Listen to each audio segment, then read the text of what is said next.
And after about $2,500 in TLC from the custom cowboy boot manufacturer, we had about 3 prototypes up and running. And those are ultimately what we ended up bringing to the Minnesota Golf Show.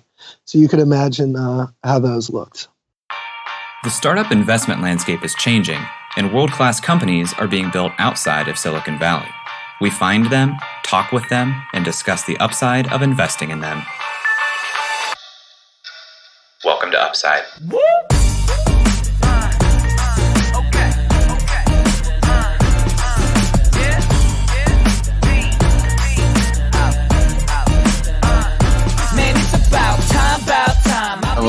Hello, and welcome to the Upside Podcast, where we're finding upside outside of Silicon Valley.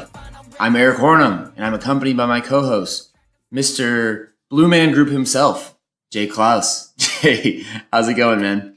It's going well. As anyone who follows me on Instagram will know, the bar outside of my apartment recently installed new blue lights on the tree that is right outside my bedroom window. So it's like that episode of Seinfeld. Do you watch Seinfeld? I love Seinfeld, yeah. You know that episode of Seinfeld where Kramer comes out of his apartment and there's just a bright red light shining into Jerry's apartment?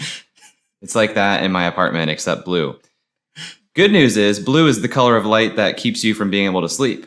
So... Oh, perfect. Perfect. So they really set that up for you. They really teed it up well for me. Speaking of teeing it up, Jay, what are we doing here, man? Why are we here? Well, on Upside, we talk to founders outside of Silicon Valley who are building world-class companies with high upside, high growth, investable-worthy companies with entrepreneurs who are not in the Valley, people who you may think would be at a geographical disadvantage, but we think are resilient, capital efficient, intelligent in solving major problems. Yeah, and we're going to do that in a really unique, interesting way. And today we have a little bit of a twist to that. So I'm going to let Jay get into that in a second. But our standard format is, one, we're going to do a little bit of research on the company, looking externally into internet sources, databases, talking with people. There's the hint. And then two, we are going to actually interview a founder. And finally, we're going to wrap up with a deal memo or a debrief. And we'll talk a little bit more about that later. Jay, do you want to tell people what we're going to be doing? I do. We have an exciting episode today. We're talking with Adam Iverson, the co-founder of Swannies. Swannies is a lifestyle golf apparel and footwear brand. So the unique thing about Swannies, they're focused on creating golf wear for anywhere. It's a brand play, and their flagship product is this cleated sandal, which is not something I've seen before. I'm not a major golfer, but I've never seen this out on the links. Eric, do you golf much? So up until about 8th grade, I golfed a lot. And then I realized I was not very good at golf, and my time was better spent elsewhere. That's how I feel about a lot of things that I try for the first time. But yeah, Swannies comes to us from the Generator Accelerator. They ran a Kickstarter in 2015 where they raised about $22,000. They were founded in 2015 in Minneapolis, Minnesota. And they've taken on about $200,000 in total funding to this point. But Eric, we don't know a whole lot about retail and e-commerce ourselves, do we? No, we do not. We do not. So instead of going deep and doing sort of half-baked research, we decided to bring in someone who knows e-commerce and retail much better than we do, a good friend of mine, Webb Smith. Webb is an investor and consultant based here in Columbus, Ohio.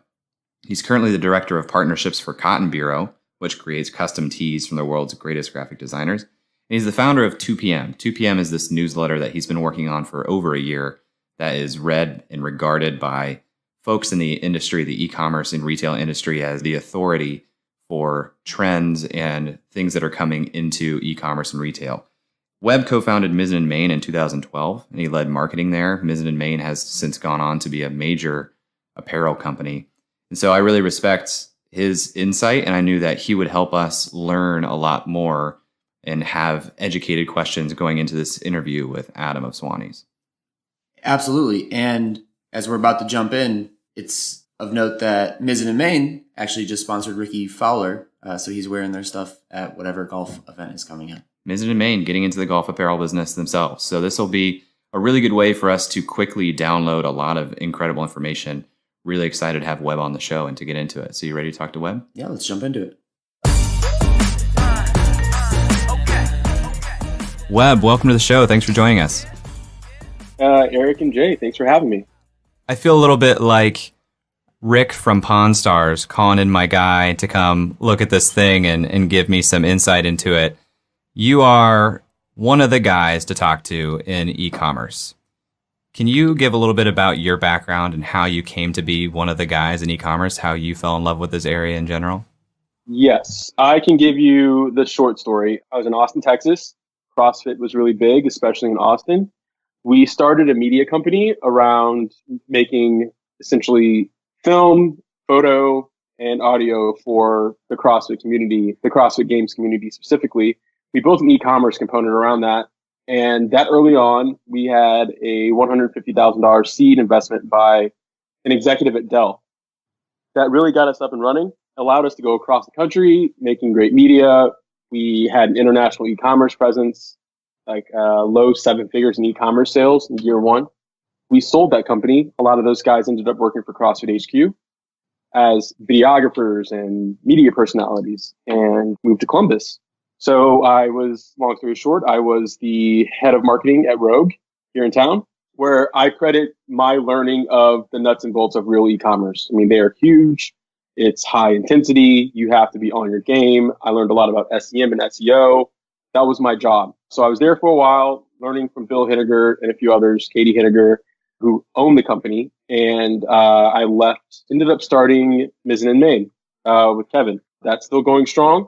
The company consolidated in Dallas, and I'm still here. I didn't want to move back to Texas. So here I am, still in Columbus. Fast forward a few years, ended up working for Uncrate, establishing e-commerce there, or at least beginning to. Their e-commerce program right now is amazing. I'd say it's probably leading the industry. And then that brings me to Gear Patrol, which I still love. And sometimes I regret leaving. We built e-commerce there, and they are doing well. They just had a minority investment from Hearst magazines last week. They announced that. I made the tough decision to leave Gear Patrol and take over as director of partnerships for Cotton Bureau, and that's where I am today. So it's been sort of a waxing over the last 10 years. I probably moved around a little too much, but I saw it as a way to educate myself on the finer points of commerce and media. And that's sort of the apex of where I stand now, both in 2PM, which is about 2.5 years old, and my day-to-day at Cotton Bureau, where I focus on bringing media companies and commerce together. And can you talk about 2PM a little bit more too? We mentioned that in the intro, but would love to hear, in your standpoint, what 2PM is, why you started it. I think at one point it was a finite number of issues you're trying to put out, right? It was. So I started 2PM because I felt like my skills were going stale, and I wanted to find a way to stay on top of all the current developments. Like, you can't lead unless you know what's going on. So I was like, I'm going to start this newsletter for myself. If anyone else wants to read it, cool. So on day one, it goes out to 20 people, after a little bit of promo. Long story short, that was 2.5 years ago. We're on, I think, issue 268 now, and member brief number 11 is the next one coming out. It's a way for everyone in the industry to essentially cross-pollinate, to better understand how media and data and commerce and branding work together, so that each of those separate industries can benefit from the totality of the knowledge, for lack of a better phrase. And it's been great. I've met a lot of wonderful people. It's profitable, and it's probably going to be around for a long time. Jumping back into something you mentioned earlier about Uncrate, you said that they were one of the leading players in the e-commerce space. As we look into this interview that we're going to have, what makes someone a leading player in the e-commerce space? What are some of the deliverables or the items you look at? So specifically, I said, when it comes to independent publishing, they are probably at the top of the list as far as who does it right.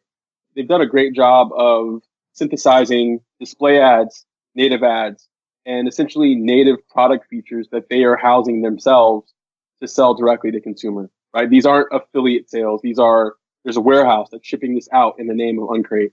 That's amazing. And not enough media companies do that, mainly because a lot of media companies are afraid to test what their real influence is, right? Like you can put up a digital ad and explain it away to that business when it doesn't convert as well as you hoped it converted. But when you're selling things, you're measured by how well you sell things. That the influence of your audience, or how easily your audience is influenced, is the determining factor of how well you are, how well you're doing as a product-based publisher. There aren't many that are doing it better than them. That's super good context. And going down from like a brand, what is a brand that is doing really well in this, I wouldn't say post-Amazon world, we're very much in the thick of an Amazon world. What is a brand that Sure. does really well, and what makes it possible for them to succeed in modern day? So I'm just going to go ahead and use Mizzen and Main. I think it's the best example. I'm not partial at all. Over the years, we obviously started off as a bootstrapped e-commerce company. Bare nuts. It was very difficult to gin up interest and to gin up national prominence in the first 3 years, but we did it. One thing that I credit Kevin for is that he did a great job of hedging e-commerce retail, online retail with brick and mortar sales. So today, if you look at Mizzen, I just got a call today from the guy that sold me my car last week. He said, "Oh my gosh, I bought 4 shirts from Nordstrom. I didn't think that you guys were serious when you said that you guys are everywhere." So there's all the Nordstrom around the country, and then there's like 500 independent boutiques around the country that sell Mizzen. So when you go to Naples with your better half, you walk down the street on the main drag, and you're going to see 1 or 2 stores that have Mizzen in the window. So not only are you achieving like a base level of monthly sales that you can count on, it's like free advertising nationwide for these types of reputable retailers to bolster your brand very publicly. And that's what I think it takes right now. It takes the personal nature of a brand, not something that seems like it's in it just for the money. Like there's a purpose in why Mizzen operates, and I think that it's going to be remembered as one of the companies that got through this very pivotal time unscathed. And so hedging the online sales with these brick and mortar stores, there are some companies that don't do that, right? Like a Chubbies. Sure. Chubbies doesn't have brick and mortar, right? They do not. I may have seen a glimpse of a Chubbies in-store presence in Pittsburgh a few days ago, but I might be wrong. So what does it take for a Chubbies or a Bonobos to have success and build their brands and not get squashed by an Amazon? And maybe that's not even the threat that these companies face. Can't say anything bad about Andy Dunn because he's like the DNVB godfather. I don't know if Bonobos is the best example because they raised a ton of money, like $150 million to do $300 million a year. Not the best example. Chubbies, though, is by all accounts amazing. They've just figured out the viral nature of using comedy to sell products, using just like slapstick and just good humor to move products. And they are a well-oiled machine. I don't know as much about them as I used to, but they are a machine. And I wish more people realized how serious their business was. Because they are online only, it's hard to sort of account for their level of sales, which if I had to guess, is probably upwards of 40, 50 million a year online. As someone who has seen a lot across the e-commerce space, if you were evaluating, and I'm not saying you are, but if you were evaluating a potential job offer at a pre-Series A type company, what would be some of the KPIs or things that you would look for before seriously considering that offer? That's a great question because I get it a lot. It's a great question. I don't know if I'm the right person to answer it. I am terrified of being a founder or being a founder level employee at this point in my life, just because it's been so hard. It's so mentally exhausting, so emotionally exhausting that I think I need more time off. But there are some great companies in Columbus. I'll just say that without getting into specifics that I would certainly consider working with because I believe in that lead founder, and I believe that they can achieve market penetration. I guess the number one KPI that I look for is not technical. It's more like how relentless yet balanced is that founder, right? Like, is there a level of tenacity that they have that I know I will be able to count on when things get rough? And that's hard to find. Going back to Kevin, I would say, with all due respect, Kevin grew up as a well-off kid, but I'd never met someone that worked harder despite relative wealth than he did.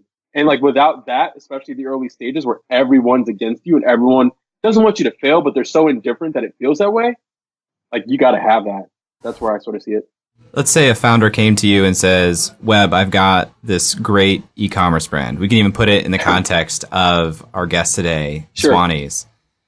What types of questions are you going to ask that founder to learn more about their business or understand what type of chance they have at making it through the noise? I would hope for a few things. Number one, that they have some momentum when it comes to the ability to fundraise. I'm not saying let's raise $30 million, but if you can't raise that first $2 million, then that's what separates the businesses that last from the businesses that don't. Number two, I would say that you're willing to be sort of a blue collar salesman when it comes to getting your product out there and getting your products in other doors. I was super averse to the whole hybrid model of online / brick and mortar, but it's a winner because it all comes down to cash flow and predictability, and that's a source of that. If you're not willing to go there as an e-commerce brand, but when you're talking about like an actual like vertical brand, if you're not willing to accomplish those two things, being branching out to brick and mortar, and number two, having some success with fundraising, then I don't see how you can do it. And what makes a company successful in raising that first $2 million? Is it the founder? Is it some underlying growth metrics? What is it? The ecosystem they're in? What do you see there? I believe that it lacks all meritocracy. It's not the product, because I can tell you when we raised that first few hundreds of thousands of dollars from Mizzen, I would say that our version 1 was awful. I don't think I wore the version 1.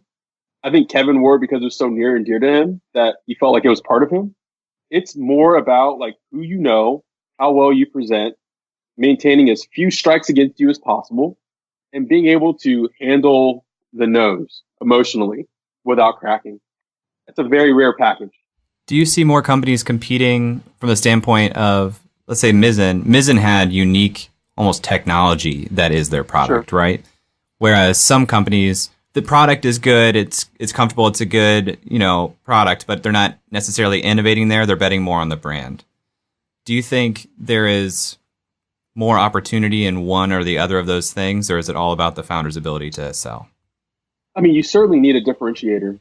I'm a huge brand guy. I believe in the power of it, but if you don't have some sort of, not gimmick, but some sort of advantage, it's going to be hard. So let's talk about like my first impression of Swannies, for instance. What's the tool that they have that's going to help them rise above all the other golf-centric brands that they're going to be competing against? Is it a partnership with the Chive and Bill Murray? I think that's right. I think that's what they did. Like Bill Murray's brand. Like, is it some partnership with Creative Arts Agency or IMG where they can get these shirts on certain athletes? What is it? Is this a country club guy that is so well in tune with our country's system of clubs that he can walk in and convince a few clubhouses to carry the products? Like without those tools, it's hard to do. I mean, those are all things that Mizzen had to do. And, we're heavily in the golf space now. Phil Mickelson wore our shirt before the Masters. So again, in that space, it can be difficult if you're depending on the brand alone and without like a Bill Murray sort of tie-in or, I don't know, licensing the rights to use IP from Caddyshack. I don't bet against anyone. I'm just saying I would find ways to better your odds. It sounds like you're saying that in a space that is so cutthroat and competitive, it's even more important to have a really deep competitive advantage. Whatever Yes. that is, it has to be synergistic with your brand and mission, but it has to be deep. It does. All right, we're running a little bit long here. My last question for you, Webb, before we talk to the founder of Swannies here. Is there anything that we're not asking that we should be asking? That's a tough question. If you're going to talk about e-commerce, you have to talk about where e-commerce is going, right? So I think a good question would be, how will the companies that are starting today compete in 5 years? If I have to answer that question, I would say that we can't see Amazon as an enemy. At the same time, Amazon is knocking out new private label brands every month. So there will be their golf polo shirt brand on the site if it isn't already within, the next business quarter. The one thing that you have to manage over the next several years is your ability to understand inventory and logistics and how you're going to spread your resources amongst the different tentacles within the space, both marketplaces like Amazon and Jet and so on and so forth, to your own native platform, to other retail vendors that have their own e-commerce / storefront hybrid. That person, you need to have like an operations research person on staff, like an industrial engineering person that can manage the numbers behind what that looks like so that you don't have any dead weight. And that's probably one of the most important advantages when it comes to what I think e-commerce will look like for certain brands in 5 years. Webb, thanks so much for your time today. Where can people learn more about you or follow you or 2PM?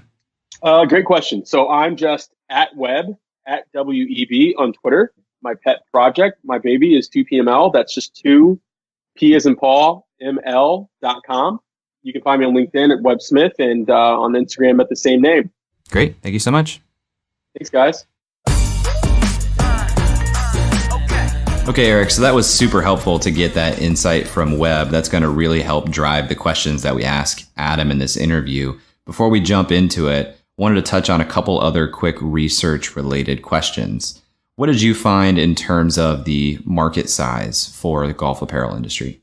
So it's tough to find the golf apparel industry total number, but the flagship product for Swannies and the product that's going to make them successful is the soft spike sandal, which I believe falls into the athletic footwear market. And the size of that market in general is about 65 billion. So it's a pretty sizable market. Now, what's interesting is that within that market, we found that there's a 4% annual growth projected in the golf apparel section through 2025. So the market is fairly large and growing, which is a great thing. Did you have any feedback from people who play golf by chance? Yeah, I reached out to some friends of ours who I would have thought would be ideal customers for something like this. People who play golf. I'm not a huge golfer myself, so my opinion is not super valid. But the feedback that we got almost immediately was twofold. One being sort of questioning the structural integrity of these shoes.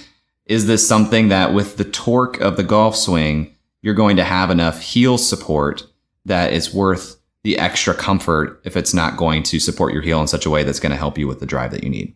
That was one piece of feedback that we got. The other being more nuanced and interesting, I think, which is looking at the culture of golf. We talked to a friend of ours who says, golf is this old sport with a lot of respect, and it's sort of a formal sport instead of casual. And I think the bet that Swannies is making is that that is a trend that is going to change over time. And instead of seeing all of this super formal apparel and hats and golf cleats, the younger generation, which is going to be what needs to drive golf forward, if it happens, which is something that's sort of hotly debated, if that happens, they're probably going to reinvent the sport and the culture around the sport into a more casual form. Yeah, and I think you see that when you look at potential competitors. So if you go to Google and you search soft spike sandal, what you're going to find is 9 of the top 10 results and all of the Google shop tiles are what I will call dad sandals. Dandles. They're dandles, of course. And those dandles, they're the ones that you see when you're at SeaWorld and there's that dad and he's carrying 5 different kids and you don't know how he's making it through the day, but he's got these sandals on that have 9 different Velcro straps. That's what they look like. And then they have soft spikes on. Right. Your foot's moving nowhere in these things. Right. And Swannies is bringing more of a casual feel to the sandal with one single strap that plays much more like what I would call a basketball slide. So I'm really interested to hear about how Swannies is going to attack this market and what the feedback they've seen is. All right, great. Well, time to talk to Adam. You ready? Let's do it. Adam, welcome to the show. Thanks for having me, guys. It's going to be really cool to hear from Swannies, which is the first product company that we're having on the podcast. But before we jump into the history of Swannies, I'd love to jump into the history of Adam. The history of Adam. Yeah, had a conventional path into the apparel business. Started out as a environmental engineering student. That took me sort of throughout Asia after graduating from college. Did a project in India, took up grad school, found myself at a project doing wetland restoration in Malaysia.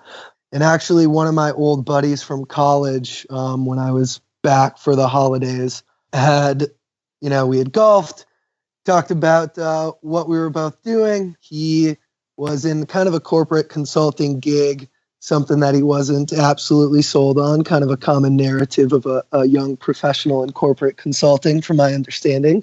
And we both were casual golfers, played around. He had literally was playing in a Air Jordan like flip-flop sandal that he had super glued an Echo golf shoe bottom to give it some traction. And we were just joking about it. And, nothing like that really existed in golf. And we were talking about how, we had both played less and less after graduating from college, and how that was kind of a common problem in the young professional post-grad scene. And, what we could do to maybe bolster some of that interest again amongst ourselves and our peers.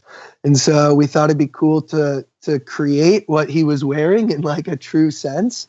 And we started prototyping different models of a sandal for golf that had soft spikes on the bottom.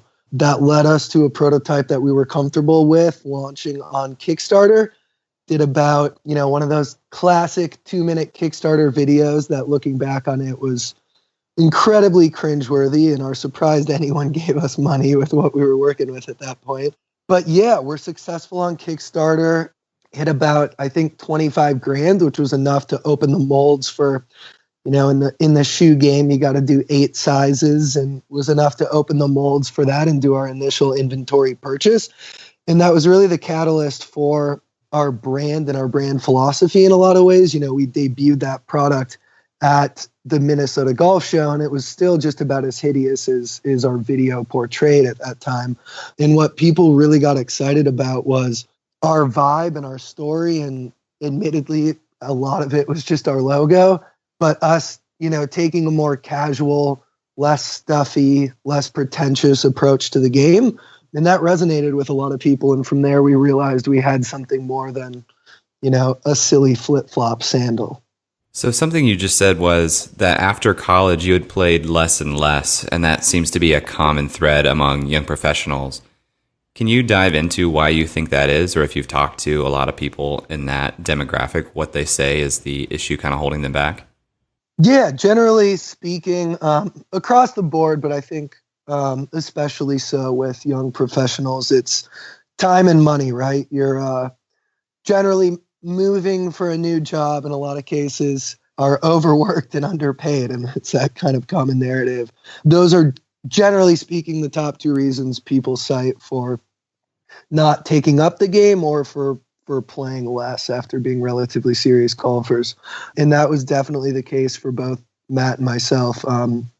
Me, more so geography and money, and I think on Matt's end, time, for sure. Geography and money. You were in India and Malaysia working in some sort of environmental engineer capacity, and then you decided, it sounds good, I'm going to go start a golf apparel sandal company in Minnesota. Can you walk me through that bridge?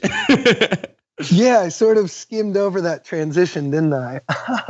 Yeah, took up Swannies as really a side project to help Matt. In college, we had worked in a project capacity together, so knew how each other operated, and he sort of reached out to me as somebody he felt, comfortable in helping start something with. And so it was a side project for about 18 months before it got to the point where it was really growing, and it was too much where I couldn't be in Malaysia treating this as a side project. So at that point, I made the decision to move back to Minnesota and take up Swannies full time. Can you help me with the timeline of that? When did it start? When you say side project for 18 months, was that leading up to the Kickstarter? Was that after the Kickstarter? What year are we talking about? Yeah, so that was mid to late 2015. And then at the end of 2016, I moved back to Minnesota. So been back in full time for about a year and a half. Okay, so the Kickstarter was in July of 2015, correct? Correct. Okay. And so when that started taking off, what was the feedback you were getting from the market? I'd love to hear more about what other people are saying about these sandals. I'm not a huge golfer myself, but I've never seen any of the guys that I go out with wearing sandals before. So I'm curious what the market had to say about that. Interesting. What type of demographic do you golf with? It was actually fairly common amongst, I guess, our peer group to play either barefoot or in sandals. I think everyone transitioned to a pretty casual take. Matt and myself were actually both caddies at nice country clubs locally, and we're playing at your dumpy $5 municipal track. So kind of had that approach to the game. But it wasn't something necessarily new to the market. It wasn't like we were introducing something. We're not really at the end of the day reinventing the wheel. We put soft spikes on the bottom of a flip flop. So people who like flip flops and like to walk around in them were interested in that, and a fair amount of the people who were, I would say, early adopters were people who would play barefoot or in sandals, and we're just like, obviously, some extra traction would be a great thing. I'm going to take a leap on these guys. And so with that sandal, do you walk on like hard surfaces, or do you wait until you get onto the golf course to put those things on? Both is totally fine. So they're just rubber soft spikes on the bottom. So hard surfaces, asphalt, whatever. But yeah, people make up their own use cases for them. We have people who walk 18 in them, people who just wear them from their car into the clubhouse where they change into their actual golf shoes, people who wear them around the putting green. We've had people who have in-home golf simulators who just buy a couple of pairs for that. So when you're in your house, you can just slip them on and take a few swings. So different use cases for different people, and in a variety of use cases I don't think we had really thought about or identified prior to creating the sandal. Could you walk us through what that process looks like, the process of actually creating and prototyping a sandal? Yeah. That's a long-winded story. I'll try to keep it short. Actually, immediately after that interaction Matt and I had where we were like, yeah, let's take a shot at this thing. We Googled shoe repair stores, found one within a couple of miles, and went and talked to this guy. This is a couple hours after our initial conversation, who directed us to somebody who he only knew by his first name in Chicago. He said, just go to Chicago, find some stores, ask around for, Lou, and he'll tell you what to do. And that was literally our first lead. We, through like better means, ended up actually finding that guy, had a connection then with a 3D printing company locally. It was actually one of the biggest companies in the nation who allowed us to 3D print prototypes for free. So we, from Lou, identified somebody who could create, CAD models and grade them out based on the sizes, 3D printed our initial prototypes. That led us down to road trips, which Matt and I took day-long road trips down to Houston on multiple occasions from Minneapolis.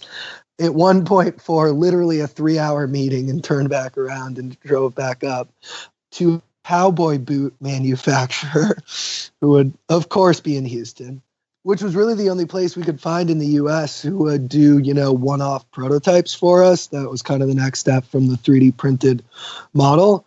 And after about $2,500 in TLC from the custom cowboy boot manufacturer, we had about 3 prototypes up and running. And those are ultimately what we ended up bringing to the Minnesota Golf Show. So you could imagine how those looked. Something you just kind of glossed over. So you did find Lou. You went to Chicago and you found this guy. Yeah, we found him through more research and better means. It took surprisingly more than his first name and location to track him down. You just Googled Lou Shoemaker Chicago, and all of a sudden, you got him. It was just his face. It was one result, and it was just Lou's face. So, Adam, I'm curious to hear from you. Where do you think the golf industry is going?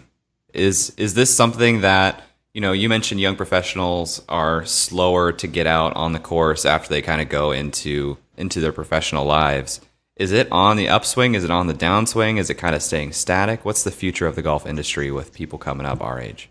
Looking at the stats, the National Golf Foundation actually released a really great study about a year and a half ago now, looking at specifically millennial golf numbers throughout the US and then a little bit of a look globally. And what they're finding is more and more millennials are actually expressing an interest in the game of golf, but aren't necessarily playing as many rounds as they have historically. And in industry, it's kind of referred to as the Tiger Woods era of the 90s and early thousands, where everybody was playing because Tiger finally made golf cool, right?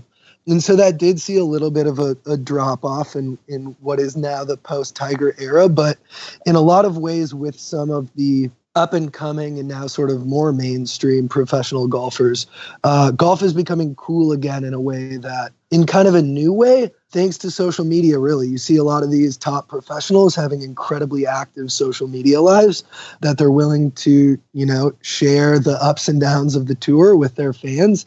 And they've also done it in a way that does show you can just have fun with the game and it's not all serious and stuffy and pretentious. You have 4 of the top probably 15 players in the world who do a spring break together and they Instagram it all and they play shirtless and just have a good time out there. And it's that type of thing that's in a lot of ways making golf seem cooler than it ever has. And that's attracting a lot of people to the game, but they're not playing necessarily as much in these traditional ways. So you're not seeing them go out on a Saturday morning at 9 o'clock to the country club and play 18 holes in 5 hours and, make a full day of it, but they want it more so like seamless in their lifestyle. So you'll see people, take up work leagues. Top Golf, if you are not familiar with it, is essentially a bar with a driving range. It's kind of the new bowling, people have said, but I guess cooler than that, where it's bar first, driving range second, but it's getting people into the game in a way that's not at all intimidating or pretentious. They advocate you can be bad and be accepted at their driving ranges. And it's just that sort of fun-loving environment there that in a lot of ways our market is sitting on top of. That's an overlapping demographic with us for sure. So you are seeing these cool things happening with the Top Golf. You have these golf skate caddies, they're called, which are essentially like skateboards that hold your clubs that some courses are taking up instead of carts. So there are a lot of these things happening that are making the game a little bit less stuffy, pretentious, intimidating, accepting a market of people who, maybe felt like alienated by the game or felt like they weren't good enough or didn't have the time or money to play, but are now taking up the game in these new ways or because of these new things in the industry that are allowing them to not feel, sort of those restrictions or prohibitions. Let me just make sure that I'm reading between the lines correctly here. It sounds like your market is specifically these millennials who are maybe previously disenfranchised from the game of golf, and now you're saying it doesn't have to be kind of the old, pretentious, cultural way. This is a new way to experience golf. Is that correct? Correct. Yeah, I appreciate you articulating that better than I did. Yeah, you're absolutely right.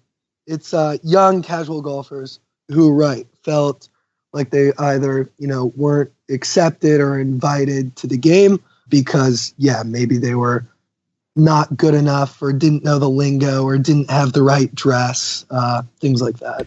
So do you find that individuals who are wearing Swannies apparel out to the golf course and going to these clubs, are they going to specific clubs that also sort of have that mantra of we aren't this pretentious club, or are they going into, and I don't know if there are clubs like that, are they going into the traditional clubs in this gear and saying we're going to kind of live this life and take this over for ourselves?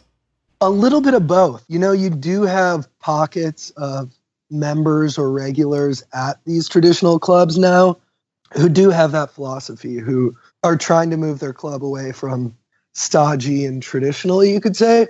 But there are also a lot of courses who just don't have that traditional vibe anymore. And that's really a shift that you've seen courses take. We've seen that shift in the span of our company, even with some of the courses that we work with. So it is a really drastic shift that you maybe didn't even see 5 years ago, where these institutions are recognizing that, catering to an older, stodgy, traditional demographic is what's driving their membership or number of rounds down. And they're open sort of in survival mode to attract this different demographic. In a lot of ways, that's been a huge strength for us because, we've been able to say that having our products in their shop, which is the primary revenue channel we have right now, is selling into golf courses, will attract this demographic that they're historically haven't done a great job of, but that they're now more open and receptive to attracting because of that decrease in traditional golfers. So having Swannies in their shop is one of the ways that they're kind of migrating from stodgy to kind of new. What are some of the other trends that you see through the work that you're doing with Swannies in the golf industry and in these kind of clubs? We're actually creating one of the trends, which is pretty exciting. Last year, we did for the first time what we've now dubbed the Swannies Party Scramble. And what we did is we took a look at what sort of an ideal golf experience would look like for somebody in our demographic.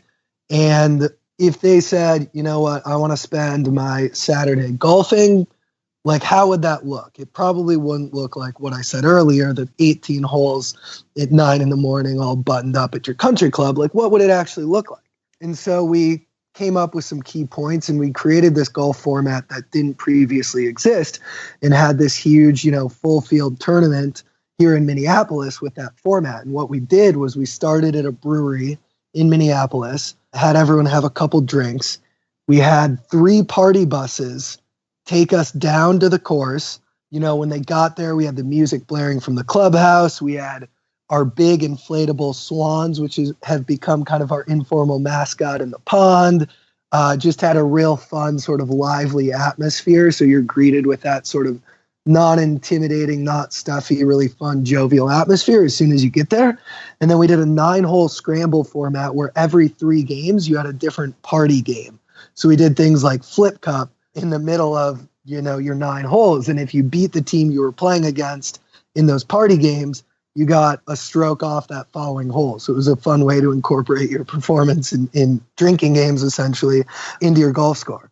And so at the end, we did, for this specific event, we did a slip and slide Flip Cup tournament that we had going down the 10th fairway to determine the winner, that we had the top 2 teams, to decide the winner, and then bust everyone back up to the brewery. So it was this really cool way to really create this experience around the game of golf that didn't exist before, but hit on everything, our demographic was looking for out of the game, for it to be fun, just hanging out with your buddies, having a few drinks and not being intimidated by being out there. It's okay if you miss the ball or make a fool of yourself, right? And so we actually were fortunate to have one of the biggest management groups in golf identify this as a really big opportunity. And so we've rolled out a 16-event schedule all over the U.S. that we're about 4 tournaments through now this year, and have attracted other courses all over the U.S. who have said, how do I get one of these events? And are on pace to do over 20 events here in 2018. That I think is a perfect example of courses who would have never said, you're talking one of the most traditional golf management institutions that have said, this sounds like an awesome idea. This is exactly the demographic we're looking to appeal to. We want to align our brand and really give you the resources to make this happen. So things like that are awesome indications that industry is picking up on this trend, and in a lot of ways trying to capitalize on some of those things. There are some of the golf institutions and bureaucracy that are, I think, in industry, people are saying aren't doing as much as they could or should be doing. And without naming names, just some of the bigger governing bodies in golf. But yeah, there are promising signs like the scrambles that I mentioned.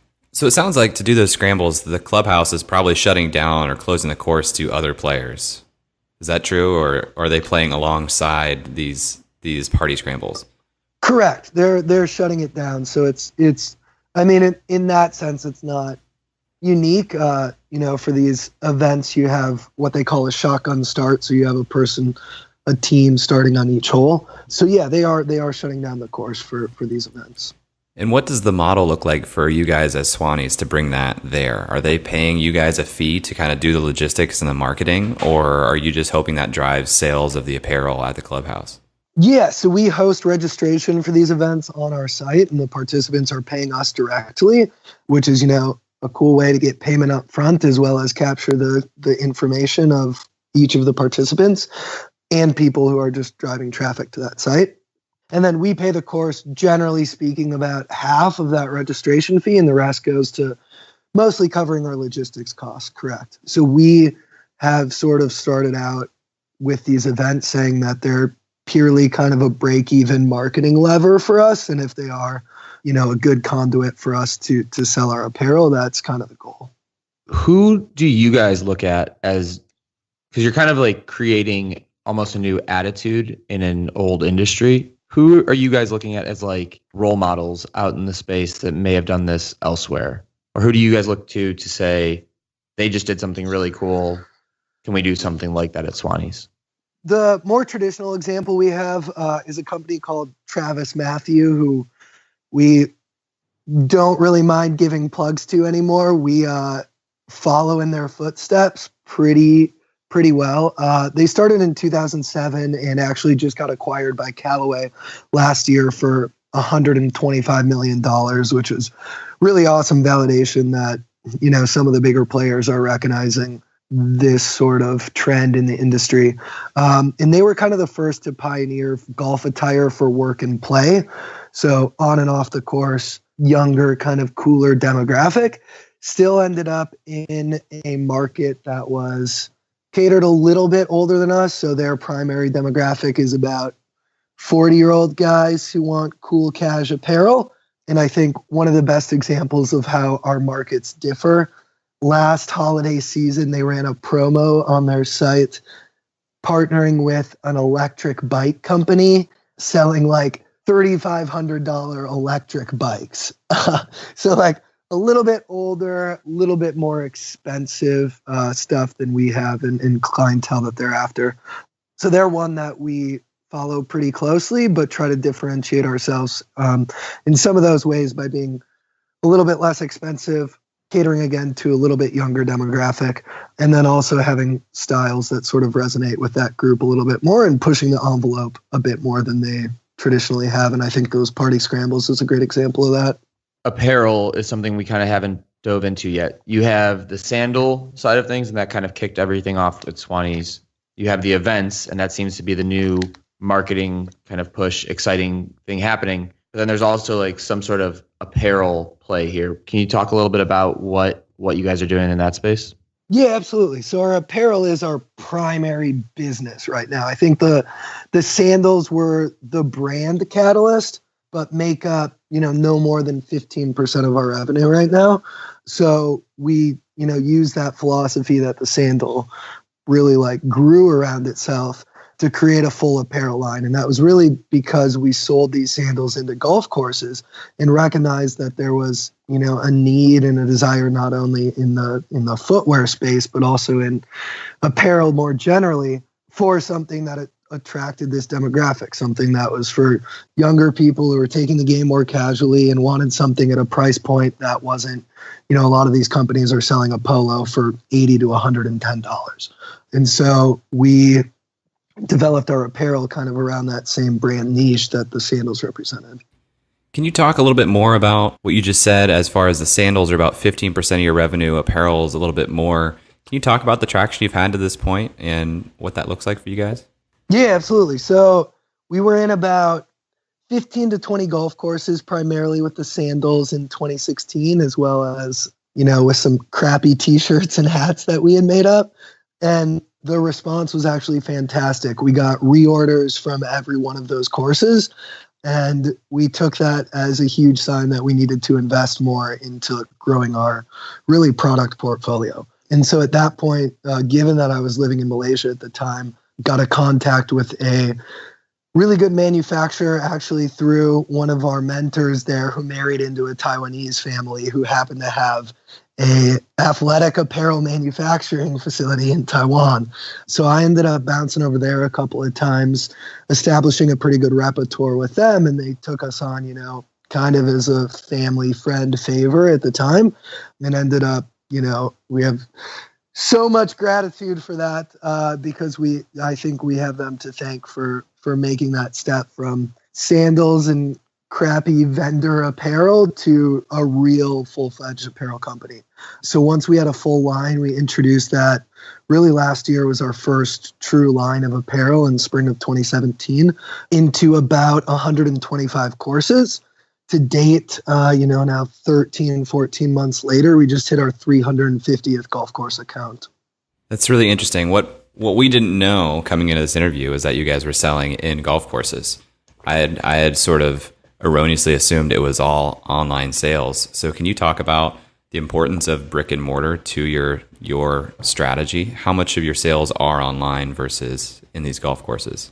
Yeah, we do about 80% of our revenue through these golf courses. So it's a hugely important channel for us. It was something we identified pretty quickly as a scalable model.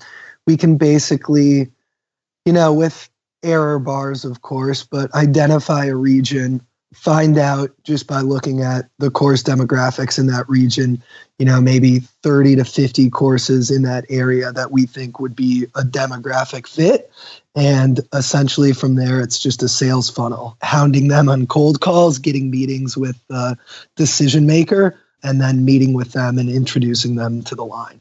And in a fair amount of these instances, courses will buy on the spot. One of the biggest growing pains we've had in that channel is that their buying patterns are incredibly seasonal and obviously vary and differ by region.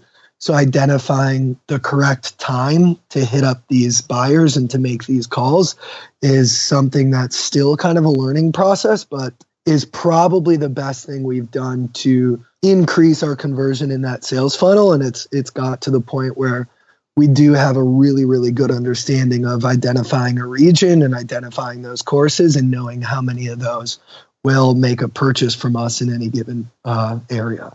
And what does an average purchase look like when you go out to a golf course? Yeah, generally speaking, they're between 24 and 48 pieces. So they'll do a run of, shirts, hats, polos, and outerwear, sometimes sandals. We do sell more sandals through our direct to consumer as opposed to golf courses. And then from there, that's kind of the initial order. So we have specific packages that we call like par 3, par 4, and par 5 packages that are just really easy introductions for these courses to the brand. And, we've had talks with courses who have taken us up on a 24-piece order, who have doubled up their order the next year, and now kind of have our first example of that happening where they doubled up their order in our second year and then have put in a reorder early in that second year for about what they ordered already, which is a tremendously cool data point for us to have. One course specifically told us that they were also the kind of early adopter in their area of Travis Matthew. Started out with them with the same 24-piece order and had put in like a $10,000 order with them that season. So there is a lot of, growth opportunity within each specific course to, go from, as Travis did in 6 years at that course, from a 24-piece initial order to them doing $10,000 annually with them. And so they're buying up front. This isn't a consignment deal. They're buying the pieces outright and then marking them up to sell them on their own. Correct. Yep. We've done consignment in rare cases, generally speaking, courses that we just know will be a home run and maybe the buyer doesn't necessarily feel the same way. So if there's some disconnect between how strongly we feel about the course and what they're saying to us, we'll say, try it out, take a dozen pieces on consignment. You call us back when they fly off the shelves. And we've had pretty good success with that because we only do it in cases where, we know that course has a pretty good demographic fit. So when you look at your business, it seems like number of courses, number of accounts is a KPI that you guys use. What other KPIs are you tracking in a regular course? those are kind of the top ones. Yeah, it's initial order size and then reorder rate, which is a huge one. So that's something that we tracked probably most diligently from 2017 through this year. So how many of those 125 accounts from last year reordered for this year? We were just shy of 90% from our understanding, especially for smaller brands. Industry average is around half. So that was a hugely, hugely important KPI for us. And then, yeah, order and reorder size, obviously. So how much you're doing annually with each course, and then frequency of kind of that reorder turnaround. You guys went through Generator, and outside of Generator and the Kickstarter, you've raised somewhere in the realm of $180,000 to $200,000. Are you guys in a position where with these courses ordering, you're in a good cash flow spot to just continue going course by course? Or are you looking at how do we go bigger nationally with a raise or something? Yeah, we're not really looking to do anything, like a bigger national raise for the time being. Sort of the dirty secret of the industry is that a lot of these courses are purchasing anywhere from 4 to 6 months outside of when they actually want the product in their store. Definitely in more seasonal climates like up here in the Midwest, you're having these conversations with buyers in the fall to winter, and they want product at their door in April. And so you're kind of having, a supply chain conversation along those same lines. So you're putting in your order for the spring with your suppliers around that same time when you're trying to feel out how many orders you'll realistically get. And so that makes cash flow a little bit of a headache. We're kind of at a position where we do have the capital and enough of a churn where we can grow about 2 to 2.5 times annually without needing an influx of capital. If we feel like we're in a position where we have, some strong, compelling reason where we feel like we can grow quicker than that through some other channel, we would need an influx of capital to sort of mitigate that cash flow and seasonality issue. Real quick, this wasn't something I asked directly. Are you guys full-time on this? We are, yeah. So Matt and myself are full-time, and we have 3 full-time sales reps as well, who are obviously hugely important to our early growth. And in the process of hiring sort of a back-end inventory warehouse manager, we're actually haven't announced this officially yet, but are moving into our own warehouse space, which is exciting. We have currently warehoused out of Matt's parents' basement, which we have thankfully outgrown, which is a huge sign. Congrats. So yeah, appreciate it. Moving into about a 2,500 square foot warehouse in Minneapolis, which we're really excited about. I love when we get fresh announcements here on Upside. Just a little leak that's kind of just makes its way out. Tell it to the press. Love it. Heard it here first. So Adam, how many golf courses are there in the United States that you think are potential customers for this? Is golf even available in all states, or are you geographically constrained to how many states you can sell to? There are hardly any geographic constraints globally to the game of golf. Most of the active golf projects right now in the world are in Asia. The number of golf courses in the U.S. is relatively stagnant. There are just about as many closing as there are opening. There are about 17,000 in the U.S., not evenly distributed by state, but I don't think are any states with under 75 courses to my knowledge. And so, yeah, not a lot of geographic limitation. It's just finding those pockets where you feel your brand would be best represented, and those pockets where there are also sort of golf influencer markets where people go to find the newest and the best things. I would say from there, it's kind of identifying which are in our true target market and in the periphery of our market. I would say easily 3,000 to 4,000 of those courses in the U.S. specifically are right in the bread and butter of our market. So a quarter of the courses. And then, there are 10 to 12,000 who have apparel in their shop who are probably all on those peripheries in our market as well. And then not even speaking globally. For golf apparel specifically, Japan's market is actually just as big, if not bigger, than the US's. And you have a lot of growth in East Asia and really all over Asia in the game. So there are a lot of global opportunities as well. And are you selling internationally now? Canada is the first country we just expanded into internationally. Actually just shipped out our first order for Canada last week, which was exciting. Passive expansion internationally for now. You know, there's plenty of opportunity here in the US that we're trying not to get too ahead of ourselves with international expansion, but I think we're going to take sort of maybe a more active approach into Canada, but that would be it for now. I kind of want to step back a little bit because in the apparel business, brand is so important. And we've kind of talked about the Swannies brand and about some of the things you're doing, but I'd love to hear how you personally define the Swannies brand. Like, what does it stand for? Oh, tough question to put me on the spot like that. We like to define the Swannies brand as an apparel brand for the young and casual golfer that breaks down sort of the stuffy, elitist perceptions of the game. We like to say if somebody's wearing something with a swan on it and they get up to the first tee and they hit a duck hook into the pond, that's not a person who's going to be ridiculed. It isn't a person who's playing with people who would ridicule them, right?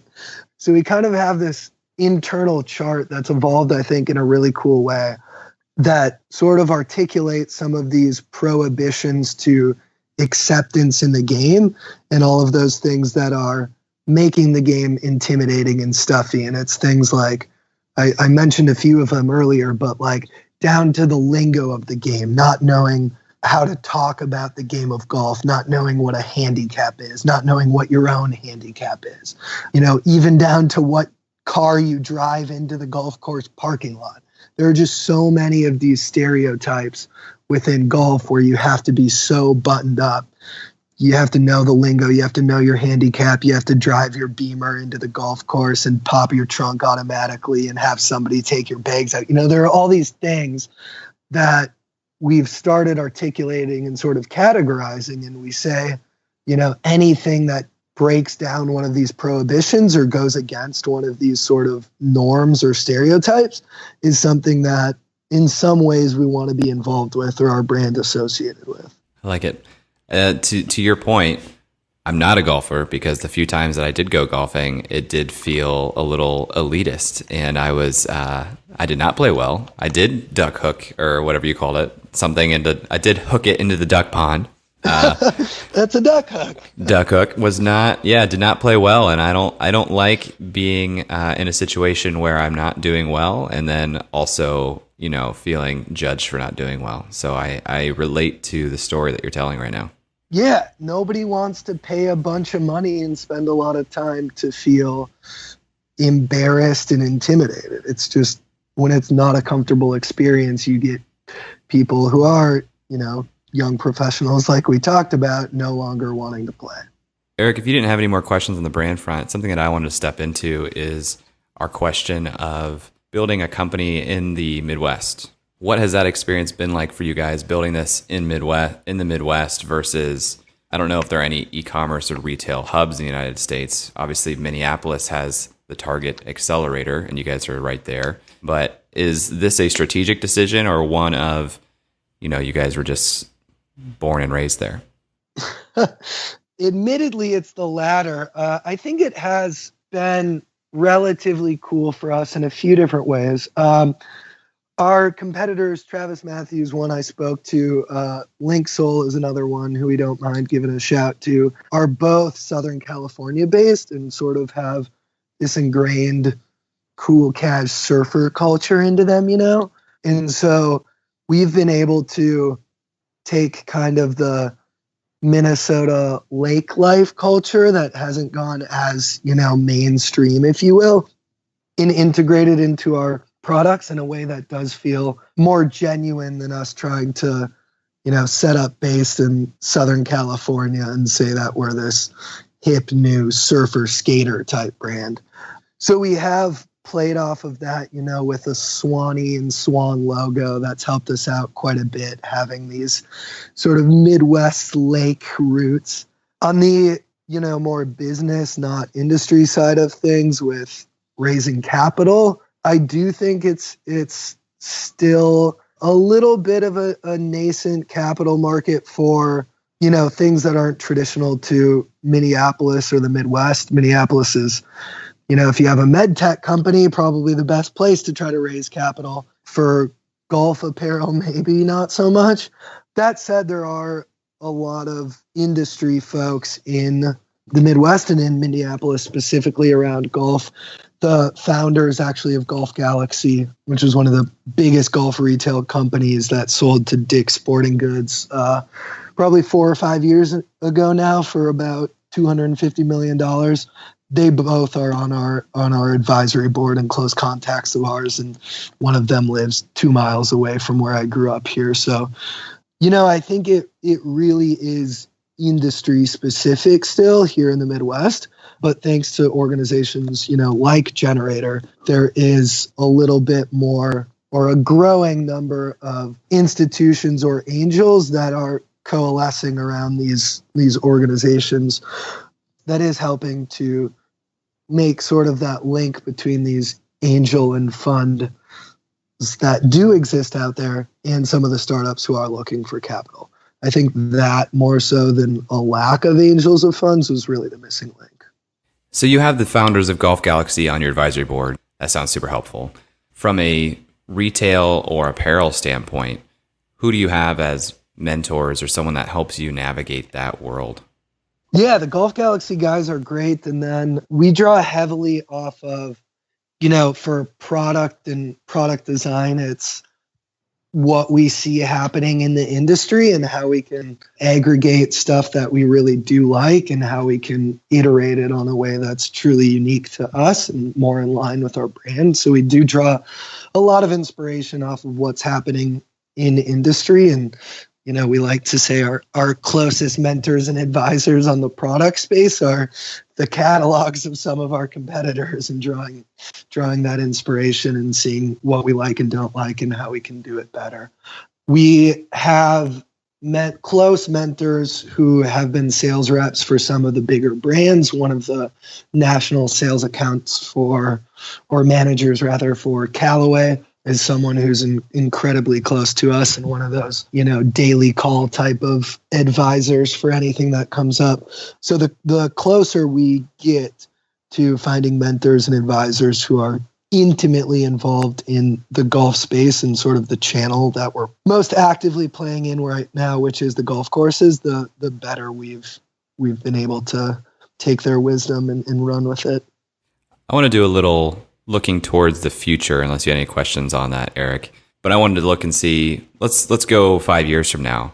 Where do you see Swannies going? Where do you see yourselves in 5 years? What does success look like? And how do you continue to compete in an evolving e-commerce market? I think traditional golf as it sits is going to sort of bend to some of these industry things that we've talked about. And so I think, you might be looking at the demographic of Swannies golfers as, that might be the mainstream golf demographic in 5 years. And so that's really what we're striving towards and why we have sort of spent a lot of time articulating these things that are holding back progression of the game and are more traditional and trying to latch on to anything that's sort of going against those. And so I think in that respect, you would hopefully see Swannies in our demographic being the mainstream brand because that's what mainstream golf will look like in 5 years. And I think there's a lot of potential for that to happen. And from some of the stuff we've talked about, there are promising trends in that direction that could be there in 5-7 years.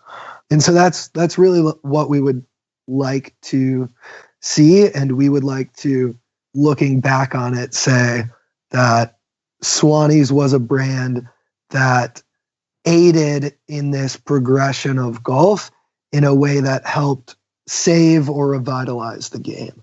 And so anything that we can do that's attracting people who once played but don't anymore to the game, or attracting people who have always felt too intimidated by it. Getting people like yourself, Jay, back into the course who are saying, I paid a bunch of money to hook a ball into a duck pond and feel embarrassed, to say, hey, I feel like I have the resources and the interest to go back out there and take up the game and enjoy the game. I think the more we can align our brand with those initiatives and have people looking back on it say, Swannies was a catalyst for this revitalization and progression of the game, is ultimately what we would like to see. And do you see yourself at that point in these 3,000 stores that are in your demographic? Do you see yourself outside of that? Are you in Asia? Are you in Japan? What does your growth strategy really look like? I think there's a lot of promise in Asia, as I spoke to, even not necessarily Japan, which already has a really established market. You're seeing it in some of these developing countries in Southeast Asia even. So being, one of the first brands taking that up, and I think that growth into those type of markets hits on exactly what, we've been talking about being behind some of these growing the game initiatives in those countries. In a lot of ways, you're getting people who are being first introduced to the game or had never really played before or stopped playing, giving them an opportunity really to play. So I think our growth strategy is just really going to be in that fold. If we're seeing that happening a bunch more in Asia, we're going to proactively expand to Asia. So you're one of the first movers in this space, in this growing demographic. And if in 5 years, this is kind of the main golf demographic, as you said earlier, there's also going to be a lot more competitors. So what do you see as kind of Swannies' competitive advantage in the space? And how are you building up that competitive advantage or digging that moat, to use a term we use a lot on here? Digging the moat. I just read a really funny quote from Musk on their last Tesla shareholder. I think it was the Q1 report, and he just said, if a moat is the only thing keeping us from our competitors, we're doing something wrong or something. Yeah. To that effect. Moats are overrated.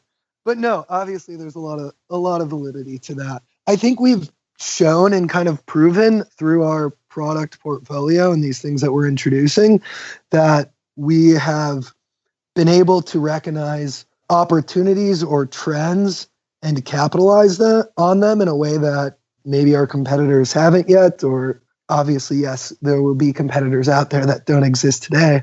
With starting with a golf sandal, I think was a huge key differentiator immediately, where people, you see that and you understand exactly what our market is. It isn't something we need to be better at articulating and saying, oh, this polo that's a different shade of blue than your polo represents this because we say it does.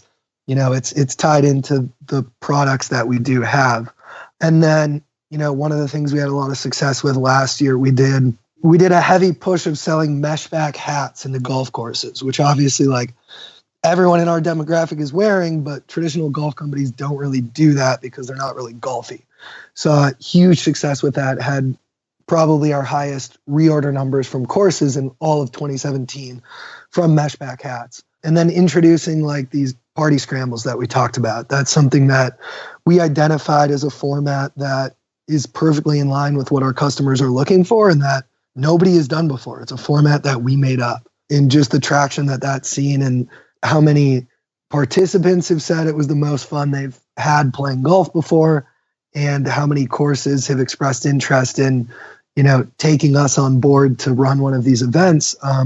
We started doing something, I don't think it could be considered proprietary, but kind of new and unique with the events. As a sort of customer acquisition strategy, we've said for new courses taking up these events that they have to put in a minimum of a 32-piece apparel order into their shop as a way to sort of align, our brand and introduce it into their customer base for these events. So we, I think, have a history of doing things that are new and unique that other brands, haven't done or haven't capitalized on. that we're going to continue to do to be that brand that is differentiated. And yeah, I think those things speak to us being able to do that in the past, and it's something that's always top of mind for us. So confident we can continue to find those trends and capitalize on them. It's funny that you mentioned Elon and his little dig at Berkshire, because your answer to that was essentially innovation is our moat. And that's almost exactly what he said in that conference. So that's really funny. That's really funny that pulls all together. Yeah. That's probably where the parallels stop between mesh back hats and, rockets, Tesla or rockets. But yeah. Crypto candy. Right. Yeah. That's great. That gives me a lot of context, because one of the other things I was going to ask was, if a course wants to take up this party scramble, but they don't go directly through you, how do you protect that format as something that creates brand recognition for Swannies? Is it a proprietary game on the third hole that you can only play if you have some Swannies product to do? I was wondering how you guys would protect that, or if it's even a priority. Right. It hasn't come up like that yet. And there's really nothing stopping, a course from saying, hey, they sent us essentially the playbook and the format on how to do this. Why don't we just run it ourselves? So it's something that hasn't come up as a priority. And I think it goes back to the Musk thing in a lot of ways. It's like, if other courses are taking that up, and if it's allowing people stealing it and replicating it, if that's allowing 500 party scrambles to happen next year where only 100 of them are ours, I think in a lot of ways that's opening up our market, and that's sparking the innovation that we're looking for. So it's not necessarily a priority or something we're super concerned by, but I mean, it's not to say that thought hasn't crossed our mind of how do we make sure that we have a very explicit value add that we can articulate to these courses on why a Swannies party scramble is better than you taking this format and trying to do it yourselves. Great. Adam, thanks for taking the time. If anyone wants to find out more about you or Swannies, where should they go after the show? Yeah, you can find us at swannies.co, and we're also fairly active on Instagram, and our tag is Swannies Apparel. All right. Adam, thanks again for giving us your time. We'll look forward to checking back in with you in 6 to 12 months, see how you guys are doing. Sounds great. Thanks for having me, guys. All right, Eric, we just got done talking to Adam Iverson, the co-founder of Swannies. Can you tell the listeners what we're about to do here for this last segment? So if you'll remember from the upfront, there are 3 parts of our show. 1, research. 2, the interview. And 3, a debrief. We debrief in a way that we call a verbal hypothetical deal memo. What that is it's looking at this opportunity as if Jay and I had an investment fund and we wanted to communicate a potential investment to investors. So what's the upside? What's the downside? What are some other things to kind of think about? Jay, did I miss anything there? No, I think you're right. This is something that we use as an internal note-taking tool and sort of calibration, if you will, of our own thoughts. We're going to check back against Swannies and all the companies that we talk to 6 to 12 months down the line and see how we're doing. Were we on point with our thoughts? Did they blow us out of the water? Something so that we can start to hone in and polish the way that we look at these companies. So when we look at these companies, there are 4 questions that we want to indirectly or directly answer. Jay, do you have those 4 questions? I do. The first question is, how committed is this founder? Second question is, what are the founder's chances of success in this business and in life? What does winning look like in terms of revenue and my return is the third question. And the fourth question, why has this founder chosen this business?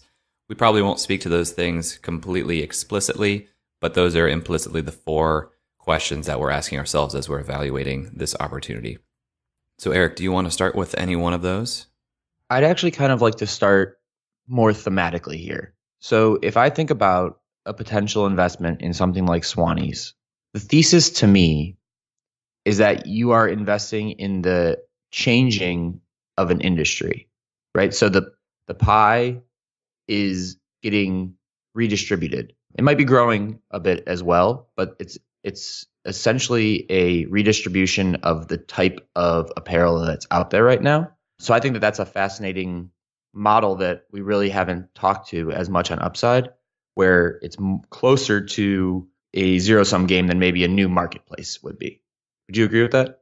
I hadn't thought about it that way, but that does make some sense to me. Something that stuck out to me from Webb's intro with us was he said something along the lines of, if you can't raise the first $2 million or so, you're going to have a tough time as an apparel brand. And we said, okay, so what does it take for an apparel brand to raise that $2 million? And he basically said, I don't know. It's not a meritocracy. It's being able to tell the story and being able to be compelling. So, that's the reason why we brought Webb on, is this is kind of a Wild West to us. This is a totally different thing that we're talking about. But something that you told me yesterday that I thought was a really good way to think about this, it was the long shorts in basketball comparison that you made. Can you speak to that a little bit more for the listeners? Yeah, so I was pretty young in the 90s when I think it was the Fab Five in Michigan who started wearing long shorts in basketball. Before that, everyone had kind of the high shorts that are coming back in now, which is funny that we're bringing it up now. But by the time Allen Iverson joined the league, which is funny because this is Adam Iverson making an Allen Iverson comparison, things are getting a little mixed up here. But Allen Iverson, he came into the league, he had the big baggy shorts, the cornrows, and that was like moving away from the traditional John Stocktons of the world who had short shorts, crew cuts, were really just like this old guard of guards. And now you have Allen Iverson come in. So I think it's kind of like that, where it's like reinventing and making something cool that has been historically traditional. Old guard of guards. I love it. You like that? That was nice. Well done. Yeah, it's really interesting to me because, when we were doing our research and we called some of our friends who were golfers, the ones that pushed back were the ones that were speaking to the culture of golf as something that needed to be protected and needed to maintain that way and would stay that way. He spoke to, the slow amount of progress as far as culture change goes. And Swannies and Adam are basically saying, we want to help fuel that change, which is this becomes almost just, what do you believe? What do you believe will happen? If you're looking at this as an opportunity, do you believe that it's practical for that culture to change? Because if you believe yes, then I think you look at Swannies and say this is a compelling direct move in that direction. And I'm not going to make a call on one way or the other. I think that their facts speak for themselves and their growth speaks for itself. So obviously something is happening. Will it be as big as it needs to be? I'm not sure. But one anecdote, I used to play a lot of golf before 8th grade. And we were once golfing out on our municipal course. Terrible course, but we left a bunch of divots in the green and all of this stuff that's like super against etiquette. We were like running on the greens because we were 10-year-olds or whatever. And we had this guy come up to us who was probably in his 50s or 60s and just like lay down the law in terms of etiquette. And as you go up to nicer and nicer courses, like that is so ingrained. You'll get the rules are really, really strict. So it is interesting to me that there are courses that need kind of this younger demographic and are willing to like break with traditionalist ties, because I've been to courses where like everything is like super, super, super strict. So, and he mentioned that there are about 3,000 to 4,000 courses of the 17,000 US courses that he thinks are their wheelhouse. And I'm assuming implicitly in him saying that is he thinks that's their wheelhouse now. And it's hard to say 5 years from now that those other 10 to 14,000 courses don't also move that direction if that old guard of guards is moving on or not getting out to the links. Those courses are going to be incentivized to bring people in whatever fashion it is. And if that culture naturally shifts away, and I think we're seeing that culture shift in a lot of places in the United States and a lot of different industries and ways of thinking. But if things are really changing, then that opens up the market even bigger. So, Eric, what I want to kind of talk to is try to do some of our back of the napkin math here, which you took lead on. Can you walk us through some of the assumptions you made and what you're coming up with? Yeah, so I think if we just look at this from a revenue side of things, we have a couple of numbers that we can play with and kind of get an understanding of how big Swannies currently is in terms of revenue. And looking forward, we can kind of assume some growth. So if we think that Swannies is in approximately 300 to 350 golf clubs right now, that's the number of accounts they have. And their average order size is 24 to 48 items. And that average order size is about $60 to $70. What that really breaks down to is on the low end of 24 items, that's about a $600 at 50% wholesale like discount, $600 average order size. And then on the 48 item side, $1,200. So I think you did some math there, Jay, using a calculator that guided us to a bigger number that makes a lot more sense to people. Yes, use the calculator. So if we're looking at non-sandal apparel at $600 to $1,200 per order, and we're looking at 350 courses, that's somewhere between $210,000 and $420,000 for non-sandal apparel. If you add on the sandals on top of that, which he noted was about 15%, no more than 15% of their revenue, maybe said it's 20, somewhere between the realm of. So their online retail was 20% of revenue, and sandals make up about, it seems like 3/4 of that. That's right. Sorry, my mistake. So the 80% that I was calculating there was in-store revenue, which we calculated somewhere between $210,000 and $420,000. And if you take the 20% of online on top of that, you land at $260,000 to $525,000. And that's, we're baking a lot of assumptions into that, and we're doing that because we missed some questions to ask Adam. But if that's the revenues that are happening now, and this is a young company, what did we calculate, or did we calculate if they go to the full 3,000 courses, where that hits? Well, I'm assuming that they keep everything the same. That's approximately 10x, right? So if their order size stays the same, if everything else stays the same, then just 10x those numbers. So approximately $3 million a year, with a little bit of variation for different types of growth. I think that's about right, but that's also assuming everything's flatline, or ceteris paribus for the economists out there. And the thesis behind this which is why I kind of open up this segment, is that it's not going to be flatlined, right? This is going to be more of a parabolic curve, and that 3,000 number is as of current, but there's so much opportunity for that 3,000 number to become 8,000 or 10,000, and that average order size to go from 600 to 800 to 900. That's more of the interesting, I think, facet here, is if things don't change, it looks like an okay opportunity. But if things are going to change the way that Adam kind of relayed to us, then I think it looks like a fantastic opportunity, and the numbers are going to get really big really fast. Something that really stood out to me was in the intro with Webb, he was talking about how pure online isn't what people thought it was going to be, and that brick and mortar was something that was necessary. And I saw a quote yesterday that something like 60 to 80% of online orders were still impacted by a brick and mortar experience for some retailers. And I didn't realize until we talked to Adam that Swannies was selling in these clubs. And in fact, it seems like that is their primary focus. All of their KPIs that he talked to were related to the sales in clubs. But assuming that those clubs do a good job of selling and they get into those clubs, that's not to say that they can't also really ramp up their online sales and distribution straight to the consumer.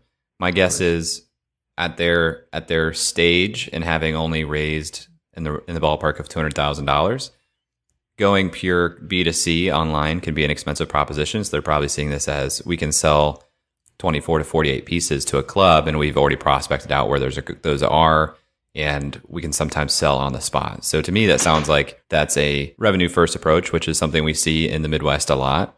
But if that's 80% of their sales right now, and the size that we know e-commerce is online to the consumers, you're right. I think this could be a really big opportunity if that brand really hits. I thought a lot when I look at their stuff. I thought about Chubbies a lot. Same. That's why I asked the question about who do you look to, because it feels like almost a Chubbies business model. Right. And so I was surprised that we didn't hear that brought up at all, which is what it is. But Chubbies obviously pretty successful online brand, from, as we talked to Webb about, just kind of having that voice and having that same almost stance that they're putting forward and trying to put into the Swannies brand and knock down that stuffiness, that elitism. So yeah, this is a tough one to evaluate. Yeah. And I think that as we look at the revenue and return question, right? We said 3 million looks like it could be something, but that seems like a very low kind of worst case scenario, base case, given the thesis of this investment.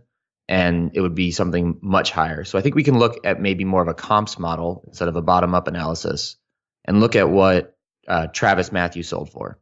I don't know what their multiple was on revenue, but they sold for 120 million. Golf Galaxy sold for 100 million. So that seems to be kind of at least historically, the market for this. And if the pie grows, then you would expect an exit to be larger than either of those two.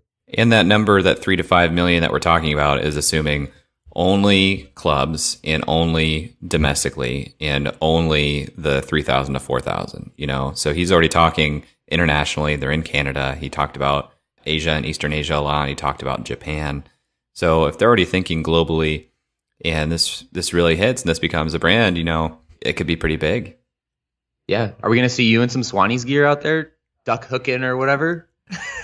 I would say one of the leading reasons that I've chosen an entrepreneurial and location independent life is so that I don't have to wear anything formal at all. It's been so long since I've worn a suit or a polo shirt. That being said, if I did have to wear a polo shirt, I'm looking for something that's comfortable and casual, and I'm looking at something like a Swannies or maybe a Mizzen & Main, as we talked to Webb. I've actually been coveting Mizzen & Main gear for a while. You hear that, Webb? Webb, if you're listening.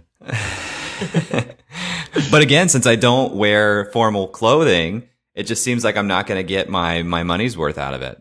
And it's a high priced premium item. So let's transition away from Jay Klaus and into Adam Iverson. What were your thoughts on him as a founder? And let's kind of dig into their founding process. The biggest thing that stood out to me about Adam and their team in general, from what we learned about Matt as well, was resourcefulness. The fact that they were driving all over the country trying to find the shortest distance between two points to find a prototyper to put these things together and then go to the golf show, and then raising their initial money on Kickstarter shows some scrappiness. Also, Adam being in Malaysia at the time, getting connected to a Taiwanese family that could help them get into apparel. It just screamed resourcefulness. A lot of times people have an idea and they just think, okay, I have to throw money at this to get it done. And that wasn't the way they're going about things. Even their sales strategy going through the clubs, I think, is pointing to their resourcefulness. And so to me, that's a really good sign for a founder. I think that, when times get tough, you have to be resourceful. It seemed to me from the golf side of things, Matt was the one that really had the pure passion for golf. Adam obviously likes to golf, obviously feels very strongly about golf, but I don't know that I got the I live for golf vibe. But that doesn't mean that he's not committed to the business in any way. That's just my hot take. How about you? Yeah, I think that there was definitely commitment. I mean, you don't just quit your job and go start a company without, especially it sounds like they both had decent jobs, right? He was traveling to Malaysia and India, and Matt was a corporate consultant, so they're probably both doing fairly well. Matt got the consulting job that neither of us could get. Yeah. And so they're both doing fairly well, and they decided that this idea had enough of a capital M meaning behind it to actually go out and do it. And for Adam specifically, I would have loved to hear more, because he was an environmental engineer and he was out there doing environmental engineering. And it seems like when you study something and then you get to actually go do it, I wanted to know, like, I think I lost a little bit in that transition that I wish I would have known. I'm a sucker for the narrative fallacy, and I wish I would have had a better narrative for getting me from Malaysia back to Minneapolis from Adam. Yeah, it sounded like it was a case of we were good friends and we worked on projects together in college, and we had a project idea and we went after it and did it. Something else that stuck out to me, even in doing the research, you and I were looking at Swannies last night. We're saying, what is the play here? What's the uniqueness? And it took us a while to really drill down on, it's the sandal. The sandal is their flagship product, and it's what's really unique about them. We get in the interview, and the sandal's how we broke in, but that's less than 15% of our sales. Really, we're focused on apparel, which makes sense given that it took us so long to kind of find that origin story and that thread.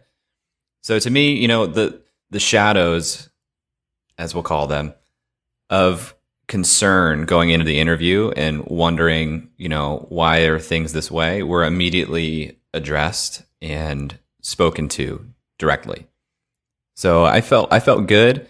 at the end of the day, this seems like something you've got to believe that it's going to be huge or you don't. And that's what's going to move the needle for you and what's going to move you to act as a potential investor is, do you think this can really, first, follow a trend of culture change?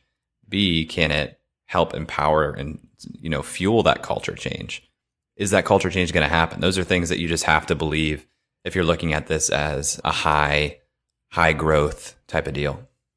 Did you just say first and then B?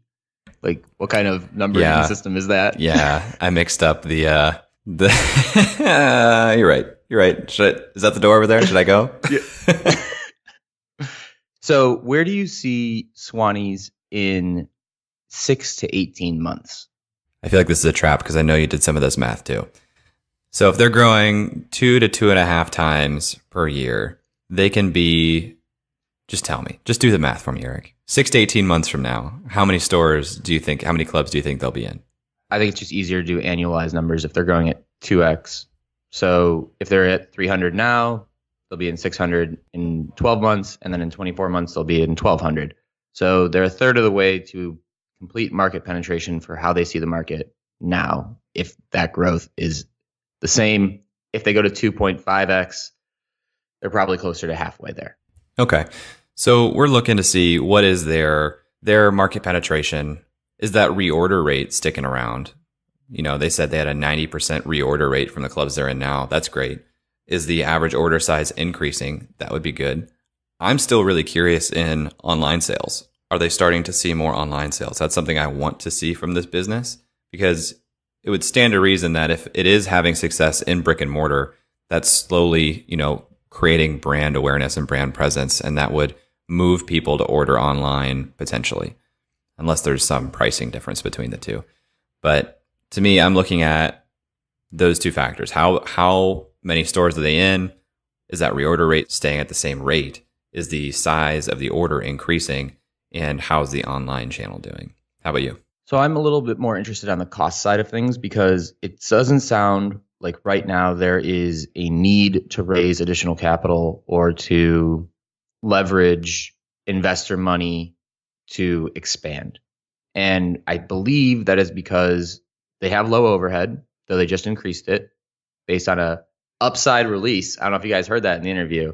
We get all the good news here at Upside. You heard it here first. Warehouse. So now they have a little bit more overhead with a warehouse. They have 5 full team members or full-time employees, and their customer acquisition cost to date seems like it's been pretty low. I don't know what the sales funnel looks like. These are some questions we probably should have dug into a little bit more.